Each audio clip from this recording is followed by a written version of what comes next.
नमः सिद्धेभ्यः।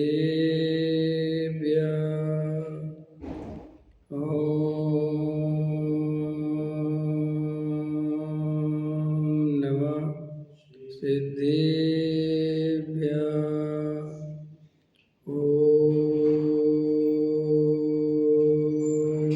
नमः सिद्धेभ्यः। निर्मल ज्ञान परिठिया कम में कलंक डही अपाल दौजेण परू ते परम पिड़बेवी सब कर्म मल का नाश कर हर प्राप्त कर निज आत्मा जो लीन निर्मल ध्यान में नम कर निकल परमात्मा संत नस शांत हो जिनके गुणों के गान में वे वर्तमान मान जिन बिजरे हमारे ध्यान। योगसार ग्रंथ है। गाथा अपनी 16 चल रही है। पूज्य गुरुदेव श्री के इस पर प्रवचन है। योगसार प्रवचन के नाम से जयपुर से प्रकाशित है। पृष्ठ क्रमांक 25। देखो क्या कहते हैं। सबसे नीचे गाथा पाठ करना है। गाथा पाठ कर लो। निज आत्मा को जाने नाही एक मुक्ति मार्ग है कोई अन्य कारण है नहीं है योगी जन पहचान लो। ये कहते हैं सबसे नीचे का पैरा चल रहा है। सर्वज्ञ की वाणी में ऐसा आता है कि हमारे कई शास्त्रों की श्रद्धा को हम सम्यक दर्शन नहीं कहते। निज आत्मा के सन्मुख होकर प्रतीति और अनुभव करना वह एक ही सम्यक दर्शन है। दूसरे प्रकार का सम्यक दर्शन हमने कहा नहीं, कहेंगे नहीं और है भी नहीं। भगवान तेरे में तू पूरा है, तुझे किसी की जरूरत नहीं। पर सन्मुख ज्ञान की जरूरत नहीं, पर पदार्थ की श्रद्धा की जरूरत नहीं, पर के आश्रय से होने वाले दयादान आदि राग भाव की भी जरूरत नहीं। ये तो ठीक है, परंतु यह आत्मा और उसके गुण ऐसे मन के साथ उत्पन्न हुए विकल्प की भी तुझे जरूरत नहीं है, क्योंकि विकल्प मात्र आकुलता का कारण है। विकल्प मात्र दुख का कारण है। चाहे वो पर के संबंध में विकल्प हो और चाहे निज के संबंध में विकल्प हो। पर के संबंध में जो विकल्प है वो और ज़्यादा आकुलतामय है। क्यों? क्योंकि वहाँ पर द्रव्य में कर्तृत्व तेरा चलता नहीं और तू विकल्प कर करके पर द्रव्य का कर्ता भोक्ता बन के दुखी होता है। और आत्मा के स्वयं के विकल्पों में भी जीव में ज्ञान हूँ, मैं दर्शन हूँ, मैं आत्मा हूँ, ऐसे विकल्पों में भी रहे तो आकुलता तो कम हो जाती है, लेकिन फिर भी जो आनंद आतीन्द्रिय आनंद अभेद आत्मा की अनुभूति से प्राप्त हो सकता है उससे वंचित रह जाता है। इसलिए यहाँ पर आत्मा के विकल्पों के लिए अवकाश नहीं है, ऐसा आचार्य कहते हैं। सम्यक दर्शन की चर्चा चल रही है। पूरा जनागम ही पूरे शास्त्र सम्यक दर्शन के गीत गाते हैं। समझ में आया? और जो सच्चे मुनिराज हैं वे भी सम्यक दर्शन की ही महिमा करते हैं। वास्तव में ये सम्यक दर्शन क्या चीज़ है और इस सम्यक दर्शन की इतनी महिमा क्यों है? और जो देखो सम्यक दर्शन प्राप्त करो, सम्यक दर्शन प्राप्त करो, ये हर कोई कहता है, तो आखिर सम्यक दर्शन क्या चीज़ है और उसकी इतनी महिमा क्यों है? तो ये अपन को ये गहराई से समझने का जरूर प्रयत्न करना चाहिए। धार्मिक परंपरा से धर्म का पालन नहीं करना चाहिए, कुल परंपरा से धर्म नहीं मानना चाहिए। धर्म मतलब होता है वस्तु का स्वरूप। जैसे आप दुनिया में कोई परंपरा से पैसे में सुख नहीं मानते, आपके पास प्रैक्टिकल है कि पैसे में सुख है कि नहीं, अभी वो अर्थ नहीं लेना। लेकिन हमने आपसे कह दिया पैसे में सुख है, आप इसलिए सुख नहीं मानते पैसे। आपने देखा है कि पैसे से हर इच्छा पूरी होती है। जहाँ पैसा दो जो चीज़ चाहिए वो मिलती है, और अगर पैसा नहीं है तो कोई पूछने वाला नहीं है। ये आपका प्रैक्टिकल है, ये आपका अनुभव है। इस अनुभव के लिए आपको किसी क्लास में कहीं दुनिया में पढ़ने की जरूरत नहीं है। तो जैसे दुनिया में नमक खारा है, ये किताबों से पढ़ के सीखने की बात नहीं है। वस्तु का स्वरूप है नमक खारा है। जो वस्तु जैसी है उसका वैसा आप स्वरूप समझते हैं। अगर आपके शरीर में बुखार है, बीमारी है, तो आप डॉक्टर के पास जाते, इंजीनियर के पास नहीं जाते। भाई इंजीनियर के पास क्यों नहीं जाते? कि नहीं साहब, वो डॉक्टर के पास ही जाना चाहिए। क्यों? क्योंकि इंजीनियर तो घर बना सकता है, बड़ी बड़ी बिल्डिंगों के नक्शे बना सकता है, समझ में आया? वो तुम्हारे शरीर का डॉक्टर नहीं है। शरीर का डॉक्टर तो जिसने MBBS किया है, जिसने शरीर के तंत्र को समझा है, वो उसका डॉक्टर है। तो लोग में हम सब ये बहुत अच्छे से जानते हैं कि किससे क्या काम होगा, समझ में आए कि नहीं आया, और अपन उसी का उपयोग करते हैं। आचार्य कहते हैं तुम लोक में बहुत होशियार हो और तुम अपने हिसाब से करते भी हो जो भी है, लेकिन तुम्हारा एक मूल प्रयोजन है सुखी होना। और सुखी होना भी कोई आदमी क्षण भर के लिए सुखी होना नहीं चाहता, अपन सदा काल के लिए सुखी होना चाहते हैं। और यहाँ तक कि जो अपन प्रयत्न करते हैं वे करते तो अपन शाश्वत समझ के ही हैं। ये अलग बात है कि वो होते टेम्परेरी हैं। समझ में आया कि नहीं आया? जैसे आपने मकान बनाया तो आप सोचते ज़िंदगी आराम से कटेगी, और आप उसी को सोच के उसको बनाते हैं, करते हैं, सब जो करते हैं। फिर कुछ दिन बाद 2-4 साल बाद पैसा बढ़ जाता है और आप उसी मकान को बेच देते हैं। जबकि अभी आप क्या सोच रहे थे, इसी मकान में ज़िंदगी कटेगी, बहुत बढ़िया, अपन हर चीज़ अच्छी लगवाओ। लेकिन क्या होता है, 2-4 साल में बेच देते हैं, आप दूसरा खरीद लेते हैं। माने आप अपनी तरफ से तो यही मान के चलते कि साहब परमानेंट कर रहा हूँ, लेकिन आपको ही पता है कि परमानेंट कुछ नहीं है। फिर भी जब करते हैं तब पूरी शिद्दत के साथ उसी से करते हैं कि साहब। तो आचार्य कहते तू जो पंचेंद्री के विषय भोगों में जोड़ने में और भोगने में लगा है, तो तू मान के तो यही चलता है कि भोगों को भोग भोग के सुखी हो जाऊँगा। ये अलग बात है कि होता नहीं। रुपया पैसा मकान दुकान जोड़कर हम बहुत ऐसी एक आश्वासन अपने अंदर पैदा करते हैं कि अगर 10-20 करोड़ रुपए मेरे पास हो गया तो मैं बहुत सुखी हो जाऊंगा। ऐसा हर व्यक्ति, ये आश्वासन उसका झूठा है, ये बात वो भी जानता है। क्यों? कि भाई 10-20 करोड़ रुपए तू कर भी लेगा और मान भी लिया, लेकिन मरने के बाद तो छोड़ने ही पड़ेंगे ना भाई। मरने के बाद तो वो 1 रुपया भी नहीं जा सकता ना साथ में। भाई मैंने यहाँ 20 करोड़ रुपए जोड़ लिए और मैंने मान लिया 50 करोड़ जोड़ लिए कि बहुत मज़ा आ गया, लेकिन ठीक है हमने मान भी लिया, लेकिन ये जो पैसा है ये तुम्हारे साथ अगले जन्म में नहीं जा सकता, ये उसकी कमजोरी है। वो पैसा तो अगले जन्म में भी चाहिए पड़ेगा तुम्हें। मेरा कहने का मतलब ये सुविधा है तो तुम्हें अगले जन्म में भी चाहिए। पैसा कर्त पैसा नहीं होता, पैसा कर्त होता है सुविधाएं, समझे? तो अगले जन्म में भूख लगेगी कि नहीं, अगले जन्म में प्यास लगेगी कि नहीं? क्योंकि भाई शरीर तो मिलेगा और शरीर के साथ ये सब चीज़ें आपको गिफ्ट में मिलती हैं, भूख प्यास चिंता ये सब मिलेगी। फिर आप जो आपने यहाँ मेहनत करी है इसमें से तो एक रंच मात्र भी आपके अगले जन्म में जाने वाला नहीं।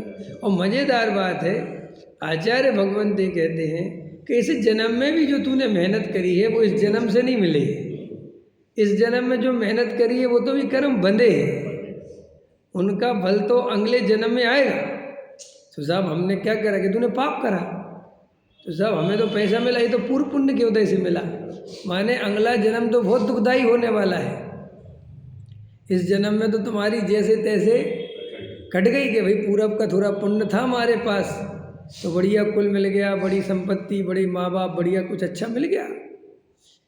अब लेकिन अगले जन्म के लिए तो हमारे पास शायद वो भी नहीं है, तो इससे भी दुखमय स्थिति बनी हुई है।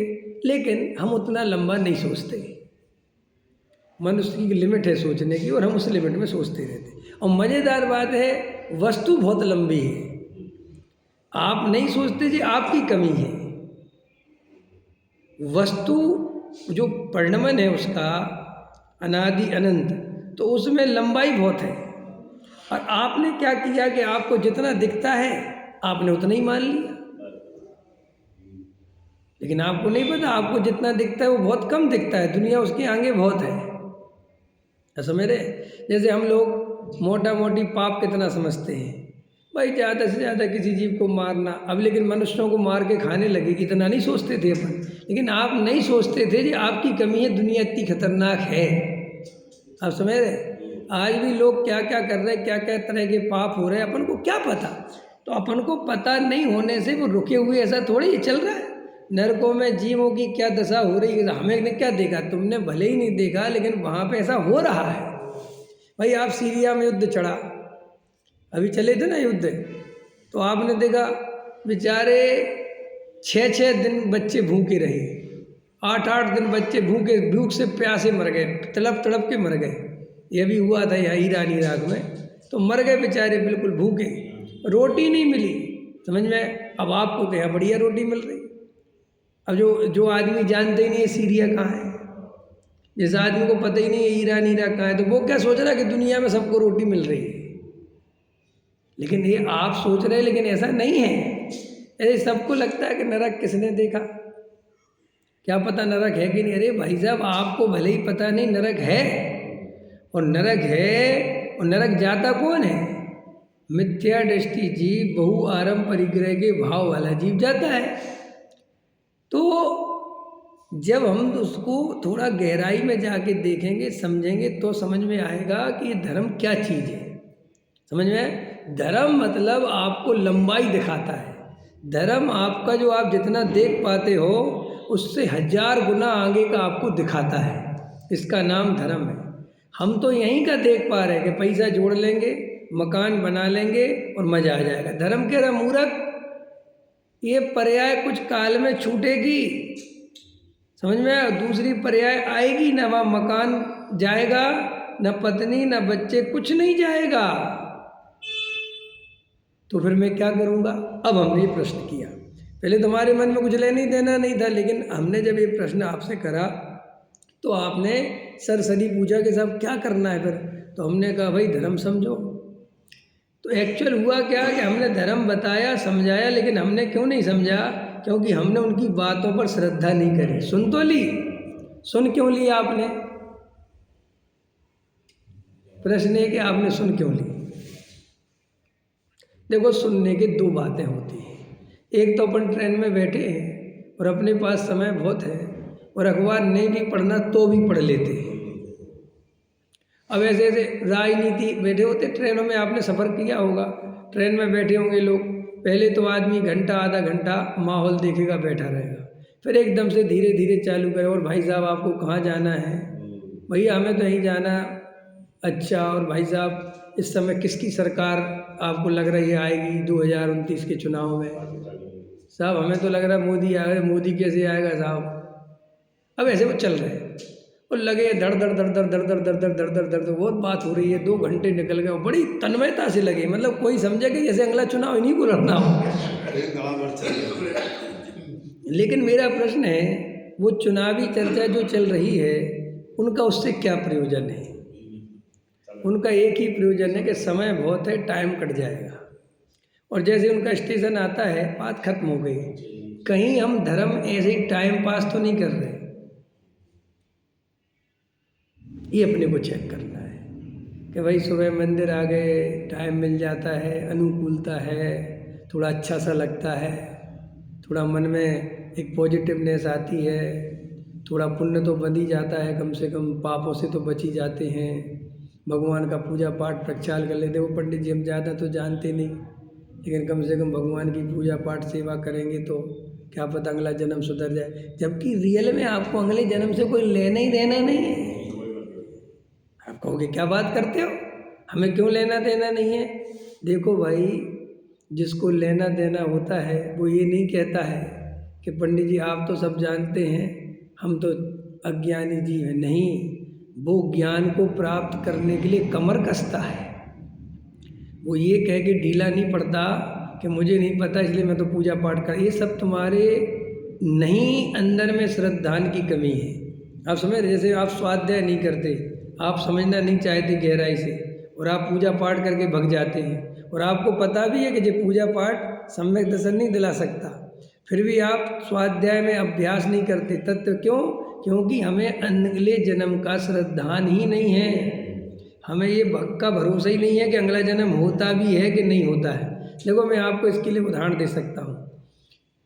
कोई आदमी कितने अनपढ़ गवार हो, लेकिन जब उसे कोई बीमारी होती है, वो बिल्कुल पढ़ा लिखा नहीं है, वो ए अक्षर भी नहीं पढ़ सकता, लेकिन देखो वो अपने तरीके से, अपने लॉजिक से दवाई खा लेता है कि नहीं? कौन सा लॉजिक लगाता है? ये नीली पन्नी वाली कितने बजे खानी है, ये लाल पन्नी वाली कितने बजे खानी है।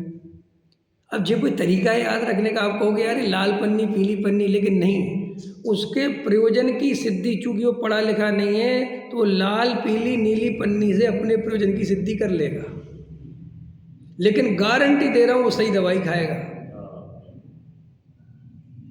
और गलती से अगर भूल जाएगा तो आपका सिर खाएगा, समझ में आया? लेकिन ये नहीं कहेगा कि कोई सी भी खा लो, अपन तो अज्ञानी जीव, अनपढ़ जीव, समझ में आया, जो मिल जाए वो ही खा लो। ऐसा कोई करता है? लेकिन धर्म में अपन सब ऐसे ही करते हैं। क्यों करते हैं ऐसा? वज्रसेन जी, क्यों करते हैं ऐसा? जब आप एक जरा सी दवाई इतना सोच समझ के खाते हैं, तो धर्म में इतनी सावधानी जीव के अंदर क्यों नहीं है? चाहे जहाँ सिर उठा के चल देते हैं, चाहे जहाँ टाइम बर्बाद कराते हैं, चाहे जो सुन लेते हैं, चाहे जो पढ़ लेते हैं, भगवान का प्रक्षाल कर लिया, हो गया, पूजा कर ली, प्रवचन आधा सुन लिया, नहीं सुना, कभी बैठ, ये सब हमारा धर्म के क्षेत्र में ऐसा सिस्टम क्यों है? यहाँ तक कि हम लौकिक पढ़ाई में कितने सावधान हैं। अगर हमारा बच्चा 2 दिन तक स्कूल नहीं जाए तो माँ बाप उसकी हालत ख़राब कर देते हैं, लेकिन हमारा बच्चा धर्म स्वाध्याय तत्व नहीं समझता, हमें कुछ ऐसा नहीं लगता कि ये बहुत इम्पोर्टेंट, क्योंकि रियल में ये हम परंपरावादी धर्म का पालन कर रहे हैं। परंपरावादी धर्म के पालन में आदमी के अंदर एक ऐसी चीज़ होती है, अंदर मानसिकता ऐसी होती है कि जितना हो जाए उतना कर लो। क्या हो जाए? जितना हो जाए उतना कर लो। अब जैसे आप में भी से कई लोग ऐसे होंगे कि अंदर में वास्तव में मुझे आत्म कल्याण करना है, ये उतनी गहरी उत्कंठा ही नहीं जगती, जबकि आप स्वाध्याय में आ जाते हैं, बैठ जाते हैं। आप बैठ क्यों जाते हैं? क्योंकि अनुकूलता है, और सुनना चाहिए, दिमाग में अपने पूर्वजों से परंपरा चली आ रही है, और आप एक ऐसे समाज में बेस्ड हैं जहाँ पर आपको ये सब नेचुरल चीज़ें मिलती हैं तो आप करते हैं। लेकिन अंदर में वास्तव में सम्यक दर्शन के प्रति जो गंभीरता हमारे जीवन में आनी चाहिए, धर्म को लेके जो हमारे जीवन में गंभीरता आनी चाहिए, वो नहीं आ पाती है। इसके कारण हम सम्यक दृष्टि नहीं हो पाते। आप समझ रहे? फिर हम धर्म के क्षेत्र में भी, खाली धर्म की बात नहीं है, धर्म का क्षेत्र भी कसाय की पूर्ति का एक अच्छा साधन है। और हम तो चूंकि बाहर में भी कसाय की पूर्ति करते हैं, और अगर वो मंदिर में भी होती है तो इसलिए भी हम मंदिर से जुड़े रहते हैं। बहुत सारे लोग मंदिर से अध्यक्ष, उपाध्यक्ष, प्रधानी, इन चक्रों में जुड़े रहते हैं, केवल मान कसाय के लिए जुड़े रहते हैं, अपने रंग राख के पोषण के लिए जुड़े रहते हैं। आप समझ रहे कि नहीं समझ रहे? उन्हें रियल में असली धर्म से कोई, लेकिन ये अलग बात है वे नकली धर्म को ही असली धर्म का चोला पहना के, और उसको कैसे अपन करते हैं कि सब ये भी जरूरी है कि नहीं, विवेक जी, विधान जरूरी है कि नहीं, भक्ति जरूरी है कि नहीं, ये सब जरूर। अब वो जरूरी कर करके मूल प्रयोजन पर उसकी नज़र नहीं, क्योंकि उसको मूल प्रयोजन से कोई लेना ही देना नहीं है। वो तो आए इसके लिए है कि भाई थोड़ा सुन लेंगे, थोड़ा पढ़ लेंगे। तो जैसे अपन शादी में गए, शादी में जाते हैं आप लोग, किसी की शादी में गए तो अपन क्या करते हैं बताओ? आप शादी में गए तो क्या करते हैं आप? देखो, आप ना लड़के को देखते ढंग से, न लड़की को देखते ढंग से, न उसके माँ बाप को क्या लेना देना। स्टॉल लगे होते हैं, किसी पे कुछ खा लिया, किसी पे थोड़ा बहुत खा लिया, कर लिया, इधर उधर हो लिए, औपचारिकताएं निभा ली, और बस आप बहुत बहुत बधाई आपको, बहुत अच्छा साहब, अच्छा रिश्ता हो गया आपका, बहुत बढ़िया। क्या लेना देना, कौन का रिश्ता, क्या रिश्ता, समझ में आया कि नहीं आया? और अपना काम पूरा किया। तो आप वहाँ उपस्थिति दर्ज कराने जाते हैं कि कल के दिन अपनी भी शादी में बुलाना पड़ेगा, अथवा नहीं बुलाने का अर्थ नहीं होता। खाली बसंत जी ये बात नहीं होती है कि उपस्थिति की बात होती है, उसमें ये भी होती है कि हम नहीं जाएंगे तो जो 50 आदमी वहाँ पहुँचेंगे वे सोचेंगे कि विवेक जी को बुलाया नहीं है। अब ये बहुत बड़ी आफत है कि हमें नहीं बुलाया, ये इंसल्ट का काम है ना। इसलिए कई लोगों से आप देख रहे हैं, क्यों आप नहीं आए थे शादी में? तो एकदम से नहीं बोलेगा हमें बुलाया नहीं था, कहेगा नहीं नहीं ठीक है, टाइम नहीं देखा, बस ऐसे ही हो गया, जहाँ ध्यान नहीं रहा। फिर बाद में बोलेगा उनका आया भी नहीं शायद इन्विटेशन, मेरा ध्यान भी नहीं। माने पूरी तरह एकदम नहीं बोलेगा कि आया नहीं तो जाता कैसे। आया समझ में? तो ये अस्तित्व की लड़ाई हम लड़ते लड़ते अपना भाव खत्म कर लेते और हमें समझ में नहीं आता कि हमारा अस्तित्व है क्या। ये शरीर मेरा अस्तित्व है, ये पद प्रतिष्ठा मेरा अस्तित्व है, कि जो अंदर जानने देखने वाला एक गायक भाव है वो मेरा अस्तित्व है। उस अस्तित्व की सच्ची पहचान ही हमें नहीं है। आप समझ रहे मैं क्या कह रहा हूँ? मैंने हमारे अंदर वो धर्म की गंभीरता नहीं आ रही। ये पूजा पाठ भक्ति, ये हम पर्वत चढ़ गए, शिखर जी का इधर उधर ये मंदिर बना लिया, वो बना लिया, ये प्रतिमा विराजमान कर दी, ये कोई धर्म वरम है ही नहीं। इनसे धर्म का कोई लेना देना है ही नहीं। ये तो बिल्कुल एक सामाजिक व्यवस्था है जिसमें अधिकतर लोग अपने मान आदिक के पोषण में ही लगते हैं। उसका क्या लेना देना है धर्म से? ईंट चूना पत्थर खड़े करने से धर्म का क्या लेना देना है? वैसे जी खतरनाक है ना। जयपुर से 10,000 की प्रतिमा खरीद ले आए और 1 लाख में बेच दी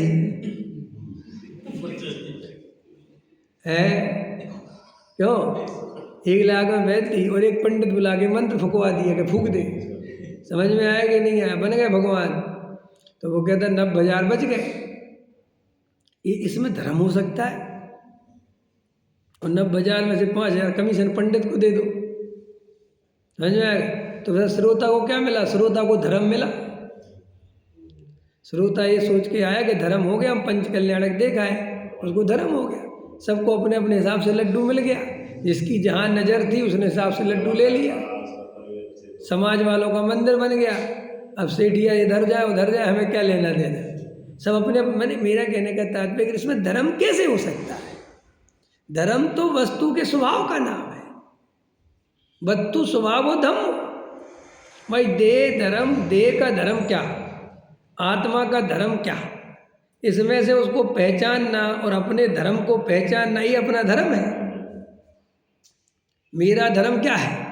जानना देखना मेरा धर्म है। आपका धर्म क्या है? जानना देखना आपका धर्म है। मैं अपने जानने देखने वाले को देखता हूँ तो धर्म है, और मैं जानने देखने वाले के अलावा अपने को कुछ और देखता हूँ, यह धर्म है। और धर्म अधर्म इसके अलावा कोई दूसरी चीज है ही नहीं। फिर साहब ये पूजा पाठ दया दान भक्ति ये व्यवहार नए के कथन है, उपचार के कथन है। कल डॉक्टर साहब का प्रवचन सुनना बड़ा खतरनाक था। डॉक्टर साहब कल प्रवचन में ले रहे थे कि अज्ञानी भक्ति करता है, अज्ञानी पूजा पाठ करता है, अज्ञानी नाचता कूदता है? बोले साहब क्योंकि उसे नाचने कूदने के अलावा कुछ आता ही नहीं। समझ में आया कि नहीं आया? बोले हम तुम्हारी तरह घंटों पूजा थोड़ी करेंगे कि क्यों कि हम उतने में 2 बढ़िया गाथाओं के अनुवाद लिखेंगे। समझ में आया? चिंतन करेंगे और तुम्हें प्रवचन में वो चिंतन मान के चलो मैं भी पूजा में खड़ा होता तो ये चिंतन जो तुम्हें दे रहा हूँ ये दे पाता? तुम क्या सोचते हो कि ये हम दो क्रियाएं करके एक साथ काम कर सकते हैं? भाई साहब, अगर मैं पूजा पाठ में लगूंगा तो चिंतन से खाली हो जाऊंगा, क्योंकि वहाँ क्रिया करना, बोलना, पढ़ना, चार लोगों के साथ खड़े, तो वो मेरा उपयोग तो पूरा चला गया। तो मुझे चिंतन कैसे होता है? जब मैं चुपचाप घर पर बैठा रहता हूँ, गुरुदेव श्री का वचन लगाता हूँ, उसको सुनता हूँ, तो मेरे अंदर से वो चिंतन, तो मैं पूजा से बढ़िया काम कर रहा हूँ कि नहीं कर रहा हूँ? तो साहब फिर पूजा पाठ जो चिंतन नहीं कर सकते, कल ले रहे थे डॉक्टर साहब, जिनमें इतनी क्वालिटी नहीं है, जो बस हल्ला ही कर सकते हैं, उनके लिए करो भैया जाके पूजा पाठ। समझ में आया कि नहीं आया? अब लोगों को बहुत बुरा लग सकता है कि साहब हमें अज्ञानी कह रहे, लेकिन अज्ञानी नहीं कह रहे भाई, ये कह रहे हैं कि तुम्हारी उतनी सूक्ष्म बुद्धि नहीं है कि हम उतना चिंतन कर सकें, और हमारा उसमें मन नहीं लगता। जैसे मैं तो कहता हूँ कि तुम 2 दिन की पूजा छोड़ के चिंतन तो करो कम से कम, लेकिन हमारा चिंतन में आधा मिनट मन नहीं लगता, और अभी सिद्ध चक्र विधान में 4 घंटे बैठे रहेंगे। हम असली धर्म करना कहाँ चाहते हैं? क्यों नहीं करना चाहते रमेश जी? बात समझ में आई? इसलिए कि हमें अगले जन्म का कुछ अतई पता नहीं है, हमें नरकों की कोई श्रद्धा नहीं है, हमें कुछ, इसलिए हम अपनी बेहोशी में जीते हैं। अरे जिस जीव को पता चल जाए कि वास्तव में असली धर्म क्या है और ये नरकादि में जाना पड़ेगा अगर अपना स्वरूप नहीं समझा, तो भैया वो बाहर में सब छोड़ छाड़ के असली धर्म करने की सोचेगा। ये अपन को बहुत प्राप्त पर्याय में तन्मय होने के कारण अपन अंतरंग से उतना लंबा नहीं सोच पाते। अपन बोलते तो हैं कि बहु आरंभ परिग्रह का फल नरक है, लेकिन मेरे अंदर बहु आरंभ परिग्रह के भाव चल रहे हैं, रियल में इसका फल नरक है। ये भावी दशा नहीं बनती, जिसके अंदर ये बन जाए भाई साहब, वो बहु आरंभ परिग्रह का भाव क्यों करेगा? हमें पता चल गया कि ये जहर है, रियल में श्रद्धान हो गए जहर है, और भाई साहब वो जहर की एक बूंद खीर में डाल दी जाए तो कोई एक खीर नहीं खा सकता। समझ में आया कि नहीं आया? ऐसे ही आचार्य कहते भाई हम तुझे जो सम्यक दर्शन की बात करते हैं, हम तुझे जो वेद ज्ञान की बात करते हैं, तू राम कथा समझ के सुनता है। क्या समझ के सुनता है? तो स्वाध्याय एक अंग है, श्रावक के कितने अंग है? 6 आवश्यक। तो ये स्वाध्याय नाम का एक आवश्यक है, इसको मुझे करना चाहिए। स्वाध्याय कोई क्रिया है? स्वाध्याय कोई आवश्यक है? इसलिए आप स्वाध्याय में बैठेंगे, आपको करना चाहिए। अरे भाई साहब, स्वाध्याय करना वरना नहीं चाहिए। स्वाध्याय हमारा जीवन हमें बताता है, हमारा स्वरूप हमें बताता है। समझ में आए? ये करना चाहिए का प्रश्न कहाँ है? हमारा जो जीवन है, हमारी जो आत्मा है, वो हमें स्वाध्याय में पढ़ने सुनने मिलती है साहब। हम क्या स्वाध्याय करना चाहिए? अरे हम तो स्वाध्याय के लिए ही जीवन है हमारा, जहाँ मुझे मेरा असली परिचय मिलता है। तो अपने को थोड़ा सा लंबा देखना सीखना चाहिए, धर्म परंपरा से नहीं सुनना भाई। धर्म को बहुत कीमती चीज़ समझना, अनंत काल सुखी होना है, उसके लिए ये चर्चा है। समझ में आया कि नहीं? देखो, दुनिया में कोई आदमी ये नहीं कहता कि पैसे पैसे पैसे पैसे की चर्चा क्यों होती रहती है। होती रहती ना, 24 घंटे काय की चर्चा होती है। हमारे दिमाग में 24 घंटे क्या घूमता है, चाहे आदमी के पास होए और ना होए। मेरा प्रश्न है टिंकल, बताओ इतना पैसा हमारे दिमाग में क्यों घूमता है? बताओ। जो पैसा गारंटी से आपको चाहे जितना भी हो इसी पर्याय में छोड़ के जाना पड़ेगा, 1 रुपया भी आप साथ में ले जाके नहीं दिखा सकते। ठीक है, पक्का है। दूसरी बात, अगर आपको कोई असाध्य रोग हो गया, कोई महाबीमारी हो गई, तो भी पैसा कुछ नहीं कर सकता। बहुत सारी चीज़ें जहाँ पैसा काम नहीं कर सकता कुछ भी।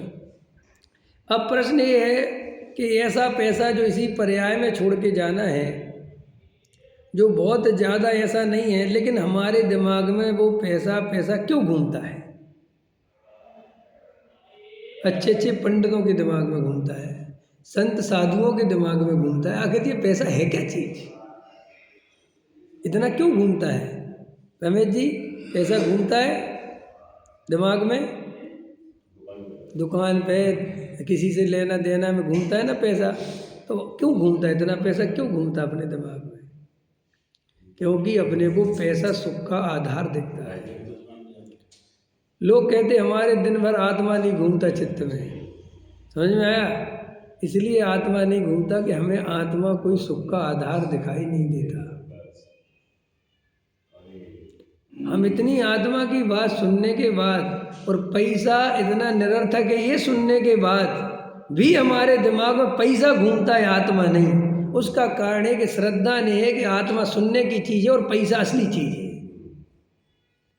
आत्मा सुना जाता है और पैसा भोगा जाता है। क्या कहा मैंने?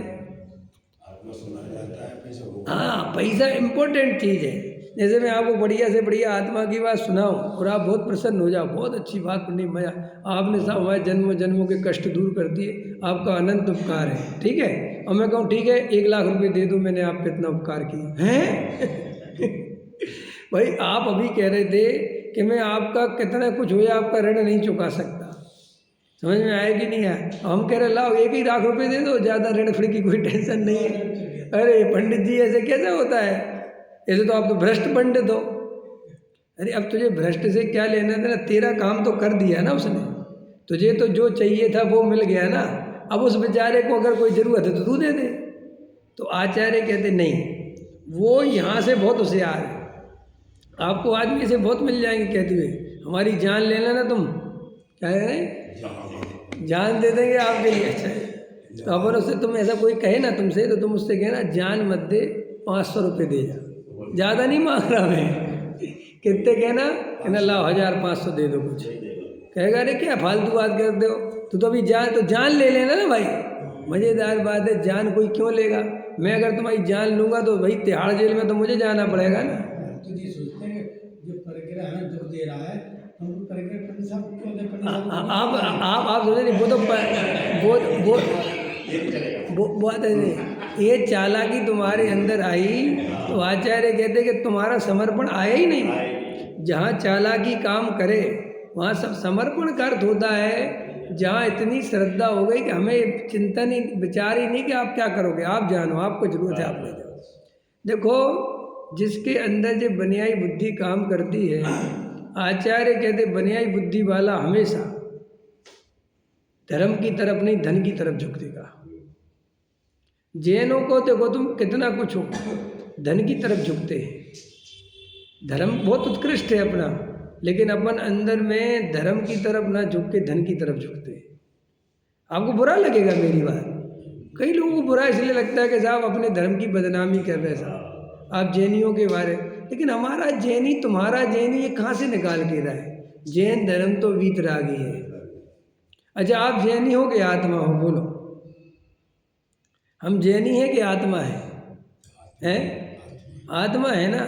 जैन तो हमारा नाम चल रहा है, जब तक हम इंद्रियों को नहीं जीतेंगे तब तक हम जैन कैसे हो जाएंगे?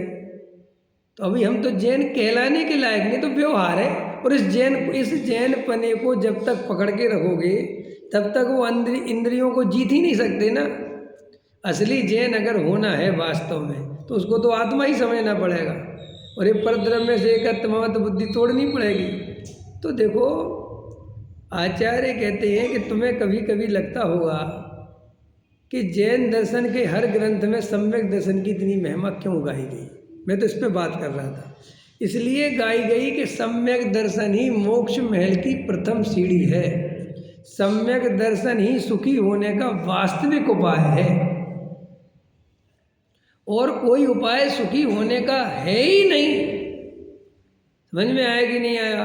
और उस सम्यक दर्शन क्या चीज़ है? तो आचार्य कहते हैं एक अखंड त्रिकाली ध्रुव भगवान आत्मा, जो जानने देखने वाला एक ज्ञायक भाव है, जो परिपूर्ण ज्ञायक तत्व है, वो ही मैं हूँ। मैं उसका ही कर्ता भोगता हूँ। मैं ना राग का कर्ता भोगता हूँ, ना मैं शरीर का कर्ता भोगता हूँ, ना परद्रव्य का भोगता हूँ, न परद्रव्य का करता हूँ। जो द्रव्य का जैसा परिणमन होना है वो अपनी योग्यता से होता है। यहाँ तक कि मेरे ही द्रव्य के अंदर उत्पन्न होने वाली पर्यायें वे भी अपना उपादान लेके अपनी योग्यता से उत्पन्न होती हैं। मैं उनको भी हेर फेर नहीं कर सकता।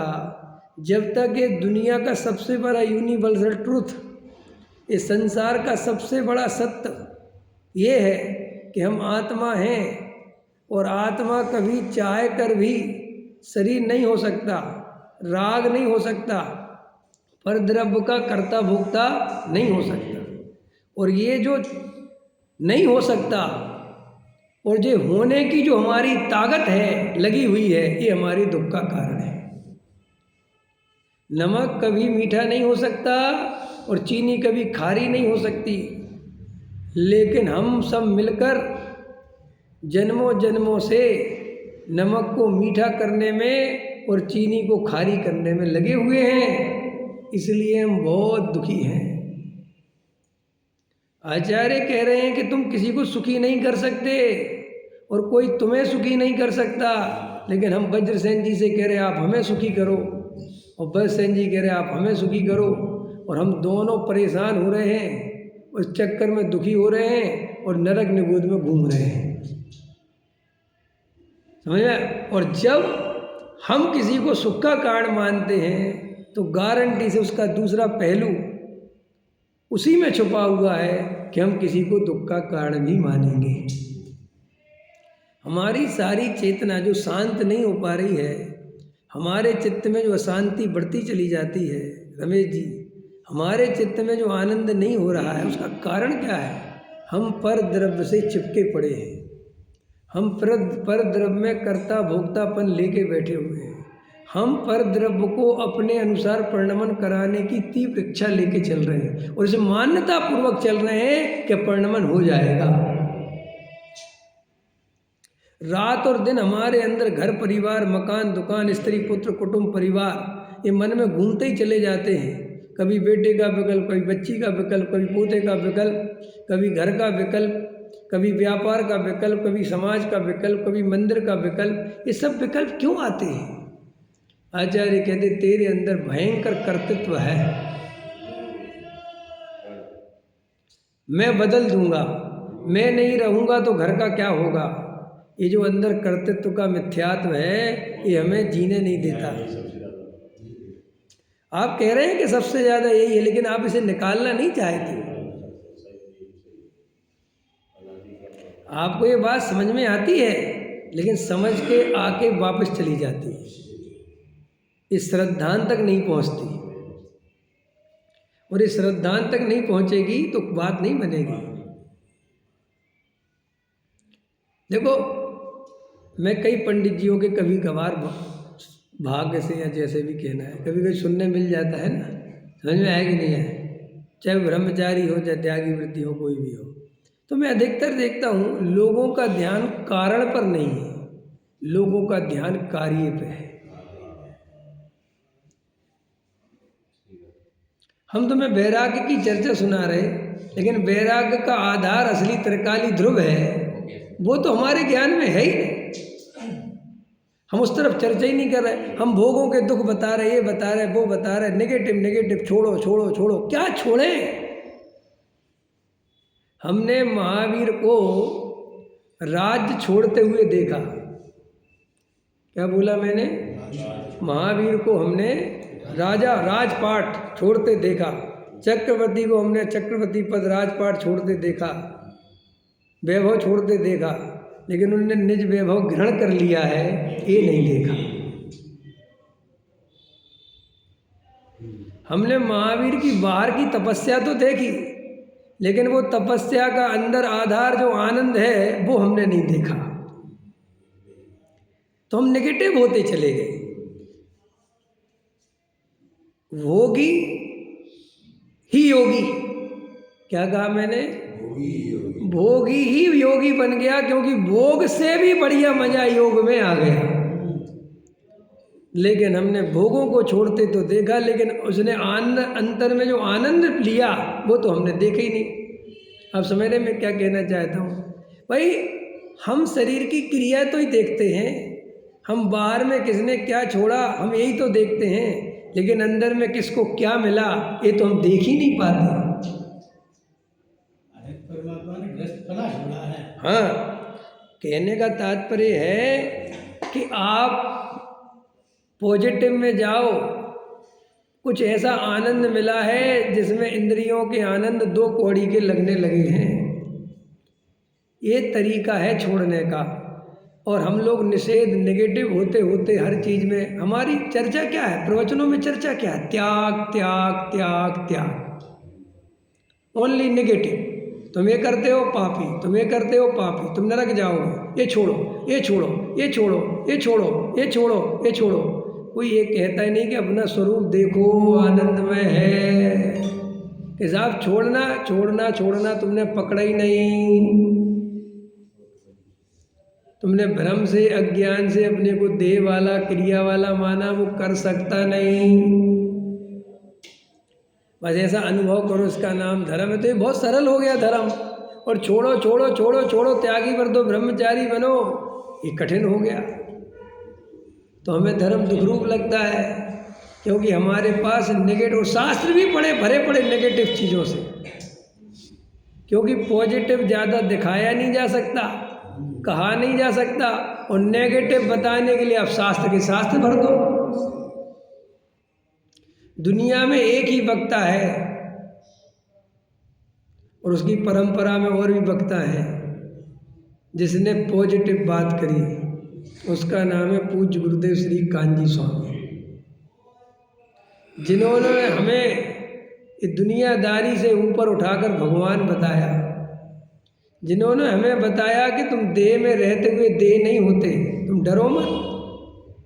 तुम भोगों को भोगते हुए भोग नहीं भोगते, डरो मत। अपने को भोगने वाला मानते हो, ये अपराध है। सब भोगना तो अपराध नहीं है, नहीं है। तो हम कल से भोगे, हाँ भोगो।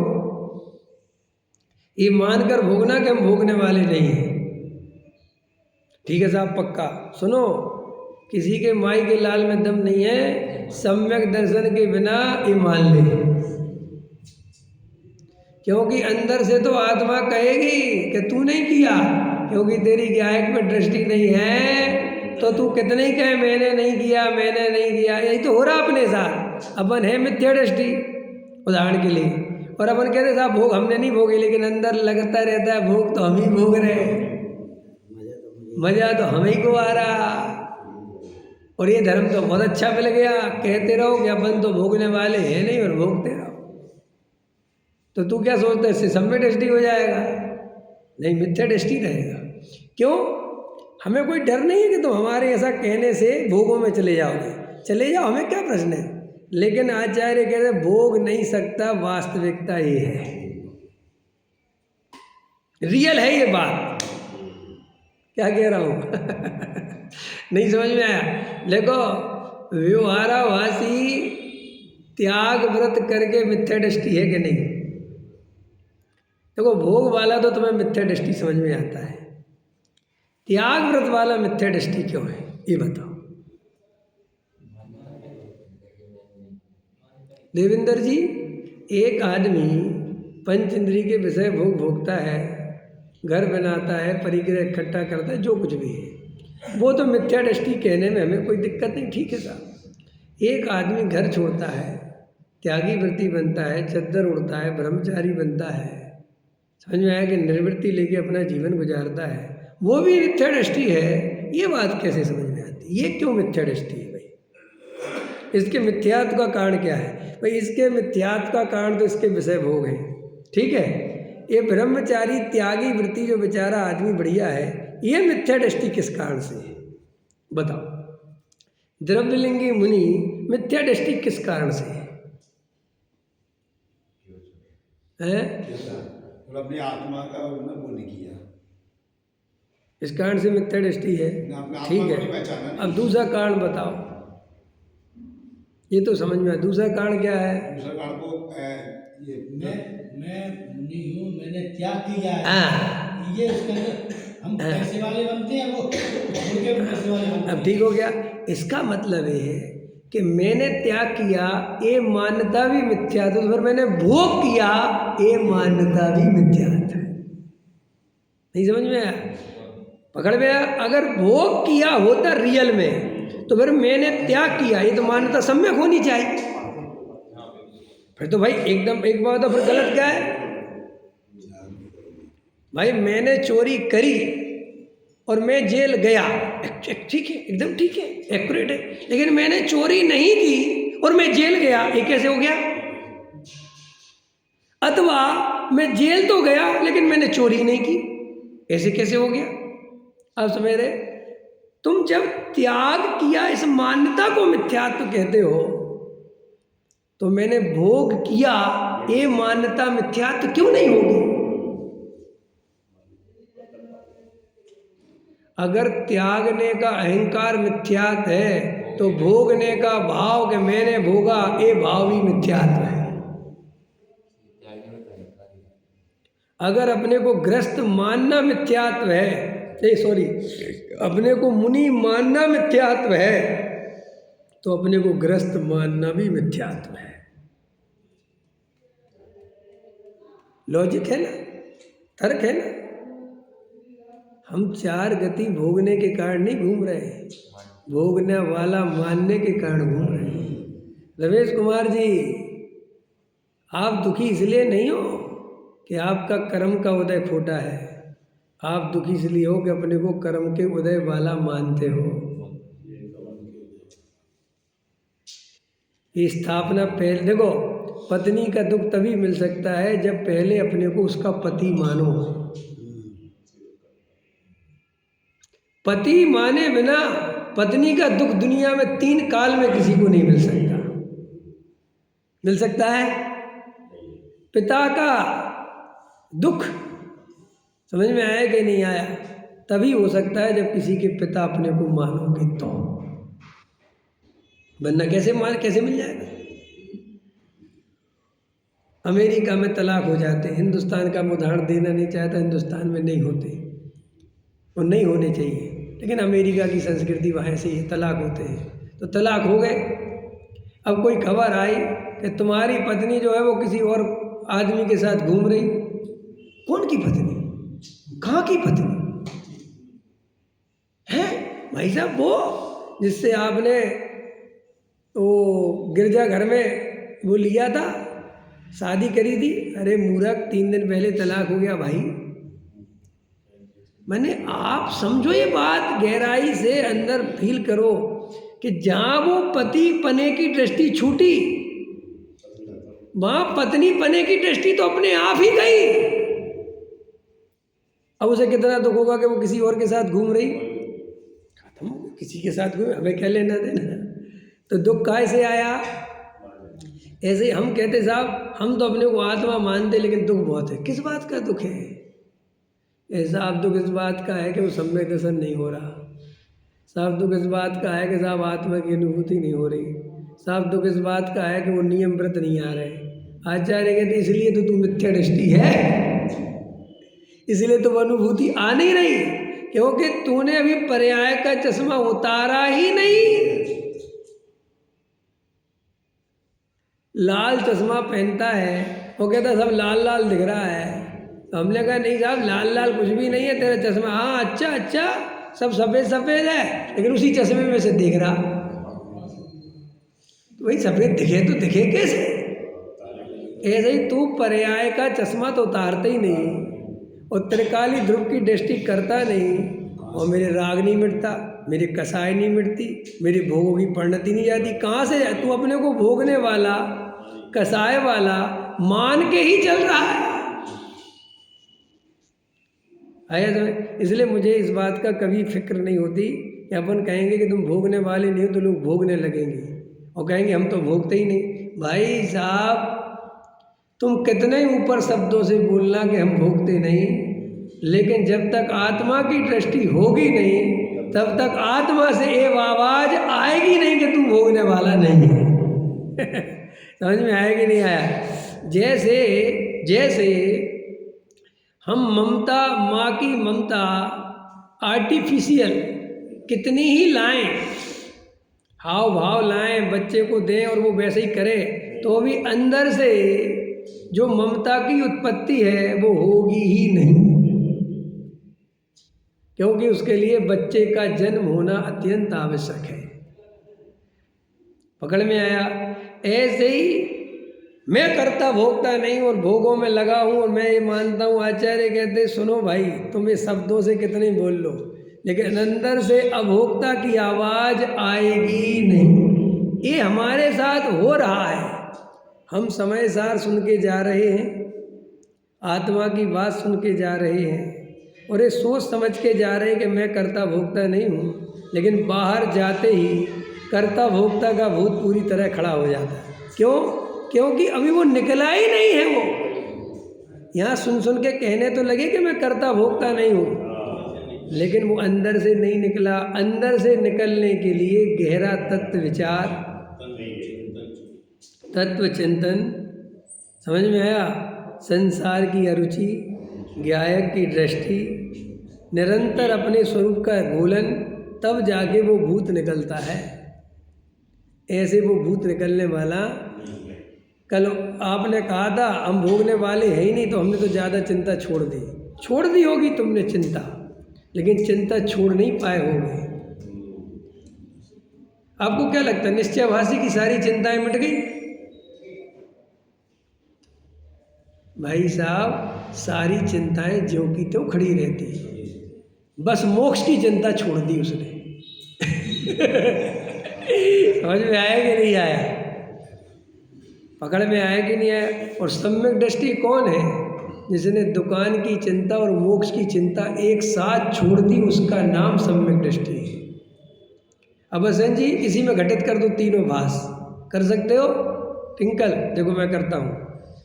जिसने दुकान की अकेली चिंता रखी और मोक्ष की चिंता छोड़ दी, वो निश्चयाभासी। ठीक? जिसने दुकान की चिंता छोड़ दी और मोक्ष की चिंता रखी, वो व्यवहाराभासी। और जिसने दोनों की चिंता रखी, वो उभयाभासी। और जिसने दोनों की चिंता छोड़ दी, वो सम्यक दृष्टि। आया समझ में कि नहीं? अपने को परिपूर्ण समझा वो। अब समझे नहीं? फिर से लो। दुकान की चिंता छोड़ दी और मोक्ष की चिंता रखी, माने जे त्यागी वृत्ति ब्रह्मचारी। है सुनीता जी, समझ में आ रहा है? और ये व्यवहाराभासी वित्तीय दृष्टि बेचारे, इसलिए कि इनने घर गृहस्थी पत्नी मकान दुकान की चिंता तो छोड़ दी, लेकिन मंदिर की, प्रतिमा की, भगवान की, समझ में आया, प्रभावना की, अपने शिष्यों की, इस सब की चिंता है सिर पे ले ली। ये व्यवहाराभासी। ठीक? और निश्चयभासी कौन है? कि जिनने मंदिर, पूजा पाठ, भक्ति सब की चिंता छोड़ दी और केवल दुकान चलाते ठाक से। समझ में आया कि नहीं आया? कहते मोक्ष से क्या लेना देना, मोक्ष तो मेरे अंदर ही है। ये निश्चयाभासी। अब उभयाभासी कौन है? जिसे निश्चय की भी चिंता है, व्यवहार की भी चिंता है, व्यवहार भी ना छूट जाए, निश्चय भी ना छूट जाए। ये है उभयाभासी मिथ्या दृष्टि। और सम्यक दृष्टि कौन है? न जो अपने को दुकान वाला मानता है, न जो अपने को मोक्ष वाला मानता है, जो अपने को एक परिपूर्ण ज्ञायक अनुभव करता है, जिसे ना व्यवहार की चिंता न निश्चय की चिंता, वो सम्यक दृष्टि है। सहजानंदे।